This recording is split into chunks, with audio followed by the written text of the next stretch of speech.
Hello game changers. இந்த வீடியோவில் என்ன பார்க்க போறோம் பார்த்தீங்கன்னா, இந்தியா ஸ்ரீலங்கா இடையிலான போட்டியில் பார்த்தீங்கன்னா சாய் சுதர்சன் காயமடைஞ்சு வெளியே போயிருக்காரு. அவருக்கு பதில் பார்த்தீங்கன்னா இந்திய வீரர் இன்னொரு வீரர் பார்த்தீங்கன்னா உள்ள இணைஞ்சிருக்காரு. அது மட்டும் இல்லாமல் இந்தியா பார்த்தீங்கன்னா ஸ்ரீலங்காக்கு எதிரான டெஸ்ட் சீரிஸ்ல முதல் டெஸ்ட் சீரிஸ்ல அவங்களுடைய முதல் போட்டியில் பார்த்தீங்கன்னா பிளேயிங் லெவல் என்னவா இருக்கும் அப்படின்றதையும் நாங்கள் வாங்க நம்ம இந்த வீடியோவில் பார்த்தலாம். இந்த மாதிரி கிரிக்கெட் அப்படி தெரிஞ்சுக்க மறக்காம நம்ம சேனலை சப்ஸ்கிரைப் பண்ணுங்க.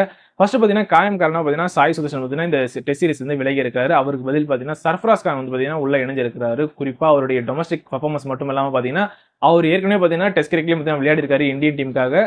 டொமஸ்டிக் கிரிக்கெட்லையும் பார்த்தீங்கன்னா நல்ல பர்ஃபார்மன்ஸ் வச்சிருக்காரு. இப்படி இருக்கும் பட்சத்தில் பார்த்தீங்கன்னா இந்திய அணிக்காக அவர் திருப்பி பார்த்தீங்கன்னா உள்ள வந்திருக்காரு. ஆனால் பார்த்தீங்கன்னா அவருக்கு பிளேயிங் லெவனில் இடம் கிடைக்குமான்றது ரொம்ப ரொம்ப சந்தேகம் தான்.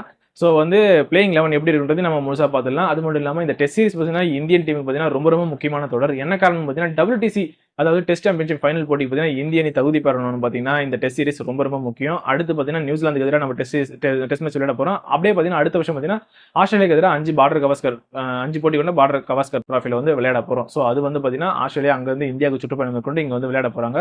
ஸோ இந்த போட்டிலாம் வந்து நம்ம கம்பல்சரி வின் பண்ணால் தான் வந்து நம்ம ஓரளவுக்கு உள்ளே போக முடியுற சான்சஸ் இருக்குது. நம்ம ஏன்னா பார்த்தீங்கன்னா ஏற்கனவே சவுத் ஆஃப்ரிக்கா எதிராக பார்த்தீங்கன்னா நம்ம ஒரு டெஸ்ட் சீரிஸ் வந்து நம்ம லாஸ் பண்ணியிருக்கோம். இப்படி இருக்கும் பட்சத்தில் பார்த்தீங்கன்னா சுப்மன் கில் மற்றும் கௌதம் கம்பீர் பயிற்சியாளர் கௌதம் கம்பீர் இவங்களுக்கு வந்து இது வந்து ரொம்ப இக்கட்டான சூழல் தான். ஏன்னா இந்த 2 டெஸ்ட் போட்டியுமே வந்து ரொம்ப ரொம்ப முக்கியமான டெஸ்ட் போட்டியாக இருக்குது.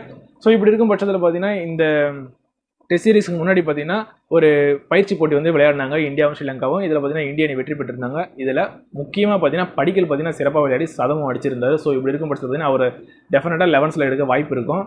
எனவே பார்த்தீங்கன்னா முதல் டெஸ்ட் போட்டியில் வந்து இந்தியாவுடைய பிளேயிங் லெவன் என்னவா இருக்குன்னு ஒரு கணிப்பாக பார்க்கும்போது பார்த்தீங்கன்னா எனக்கு தெரிஞ்சு பார்த்தீங்கன்னா SSC ஜெய்ஸ்வால் KL ராகுல் இவங்க வந்து ஓப்பனிங் இறங்க சான்ஸ் இருக்குது. நம்பர் 3ல பார்த்தீங்கன்னா படிக்கல், நம்பர் 4ல வந்து சுப்மன் கில், நம்பர் 5ல பார்த்தீங்கன்னா ரிஷப் பண்ட், நம்பர் 6ல ரவீந்திர ஜடேஜா இறங்க சான்ஸ் இருக்குது. நம்பர் 7ல பார்த்தீங்கன்னா சரண் ஜெயின், நம்பர் 8ல பார்த்தீங்கன்னா குல்தீப் யாதவ், நம்பர் 9ல பார்த்தீங்கன்னா சிராஜ், நம்பர் 10ல பார்த்தீங்கன்னா பிரஸ்தீப் கிருஷ்ணா, நம்பர் 11ல பார்த்தீங்கன்னா குர்னூர் பிரார். இதுதான் வந்து இந்தியாவுடைய பிளேயிங் லெவன் இருக்க சான்சஸ் இருக்குது என்னுடைய தரப்பு.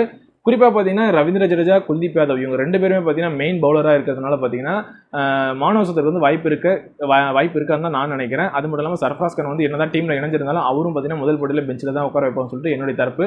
மேபி வந்து அவருடைய ஏற்கனவே விளையாடி இருக்கிற பர்ஃபார்மன்ஸ் வச்சு உள்ளே எடுத்துகிட்டு வர சான்சஸ் இருக்குமான்றது அது டீமுடைய பர்ஃபார்மன்ஸ் டீமுடைய மேனேஜ்மெண்ட் பொறுத்து தான் இருக்குது.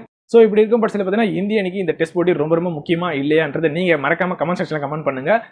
இந்த மாதிரி கிரிக்கெட் அப்படி தெரிஞ்சுக்க மறக்காம நம்ம சேனல் சப்ஸ்கிரைப் பண்ணீங்க.